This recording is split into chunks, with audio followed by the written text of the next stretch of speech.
സുഹൃത്തുക്കളെ, സഹോദരങ്ങളെ, അയ്യാ വണക്കമെന്നും പറഞ്ഞ് ഒരു കാപ്പിൽ ഇറങ്ങിയിട്ടുണ്ട്. അവൻ ഏത് നാട്ടുകാരനാണ്, എന്താണ് എന്നൊന്നും നമുക്കറിഞ്ഞില്ല. പക്ഷെ എന്തായാലും ശരി, അവനെ കണ്ടിട്ട് അവൻ പറയുന്നത് പുതിയതായിട്ടുള്ള ഇതാണ്. അവൻ സംഗീയുടെ 1ാം ക്ലാസ് പിന്നെ ആത്മസുഹൃത്താണ്. സംഗി എന്തൊക്കെ പറയുന്നു അതെല്ലാം പറയും. അവൻ മനസ്സിലാക്കാനുള്ളത് അവനെ പോലുള്ളവർക്ക് പിന്നെ അവൻ വേടനെ കുറ്റം പറയുന്നുണ്ട്. വേടന്റെ സമുദായത്തിലോ അല്ലതിലോ പെട്ടതാണ് അവനെ കാണുമ്പോൾ തന്നെ അറിയാതെ. പക്ഷേ വേടനൊക്കെ എന്ന് പറയുന്നത് അന്തസ്സും അഭിമാനമുള്ള തന്തയ്ക്ക് ജനിച്ചവന്മാരാണ്. യവൻ അയ്യാ വണക്കം എന്ന് പറയുന്നവൻ ആരാണ് അവന്റെ തന്തയെന്ന് അറിയൂല. അവൻ പറയുന്നത് അവൻ ആദ്യം മനസ്സിലാക്കാനുള്ള ഇതാണ്, നിനക്കെല്ലാം എന്നാണ് വിദ്യാഭ്യാസം ചെയ്യാനുള്ള അവകാശം കിട്ടിയത്? ബ്രഹ്മമുഹൂർത്തത്തിൽ എണീക്കണം, 3 മണിക്ക് എണീക്കണം.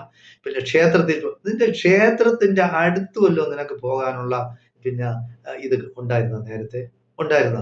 അതെല്ലാം ഈ സംഘികൾ തന്നെയാണല്ലോ ഇല്ലാതാക്കിയത്. അതായത് ബ്രാഹ്മണൻ പോകുന്ന വഴിയെ പോകാൻ നിനക്ക് കഴിയുമായിരുന്നു നേരത്തെ. നീ നിന്റെ പിതാമഹന്മാർ, നിന്റെ അച്ഛനെ അപ്പൂപ്പന്റെ അടുത്ത് ചോദിച്ചു നോക്കണം.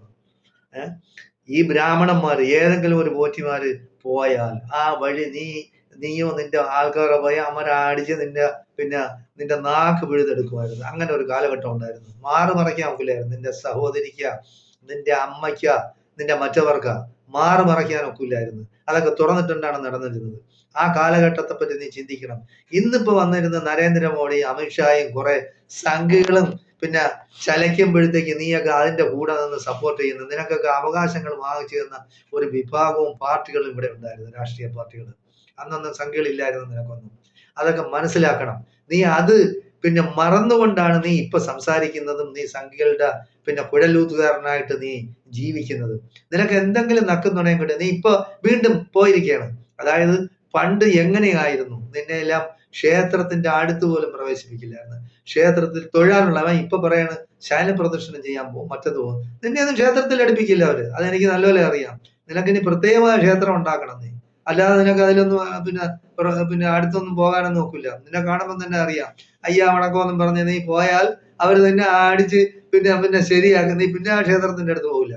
നിനക്കൊക്കെ വിദ്യാഭ്യാസത്തിന് സൗകര്യം ചെയ്തു തരികയും ആ അവകാശത്തെ പുനഃസ്ഥാപിക്കുകയും ഒക്കെ ചെയ്ത ഇവിടെയുള്ള വിപ്ലവകാരികളും ഇവിടെ മാറ്റത്തിന് വേണ്ടി ശ്രമിച്ചവരും അവരെയൊക്കെ നീ മറന്നാണ് ഇപ്പൊ സംഖ്യകളുടെ ബേക്കിൽ നീ പോകുന്നത്. നീ മനസ്സിലാക്കണമെന്നാണ് എനിക്ക് പറയാനുള്ളത്.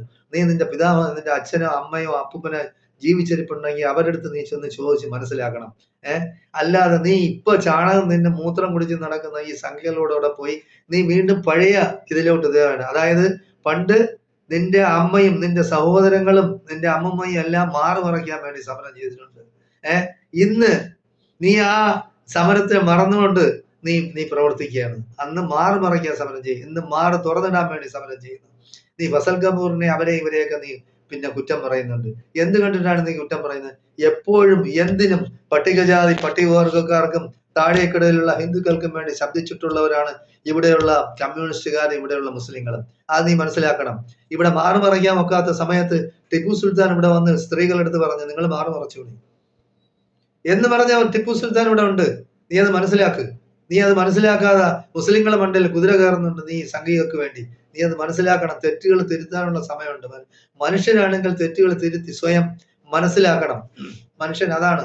മനുഷ്യൻ എന്ന് പറഞ്ഞ മനുഷ്യനും മൃഗങ്ങളും തമ്മിലുള്ള വ്യത്യാസം അതാണ്. നീ അല്ല ഈ മൃഗത്തിന്റെ സ്വഭാവമുള്ള മനുഷ്യരെ കൊല്ലണമെന്നും ഇവിടെയുള്ള ക്രിസ്ത്യാനികളെയും മുസ്ലിങ്ങളെയും കമ്മ്യൂണിസ്റ്റുകാരെയും അത് കഴിഞ്ഞ് താഴേക്കിടയിലുള്ള ഹിന്ദുക്കളെയും പട്ടികജാതി പട്ടികവർഗത്തിൽ ഉള്ള ഹിന്ദുക്കളെയും കൊല്ലണമെന്ന് പറയുന്നത്, അവരെ ഇല്ലാതാക്കണമെന്ന് പറയുന്ന സംഘങ്ങളോട് നീ കൂടിയിട്ട് നീ സ്വയം നിന്റെ കുഴി തോണ്ടരുത് എന്നാണ് എനിക്ക് പറയാനുള്ളത്.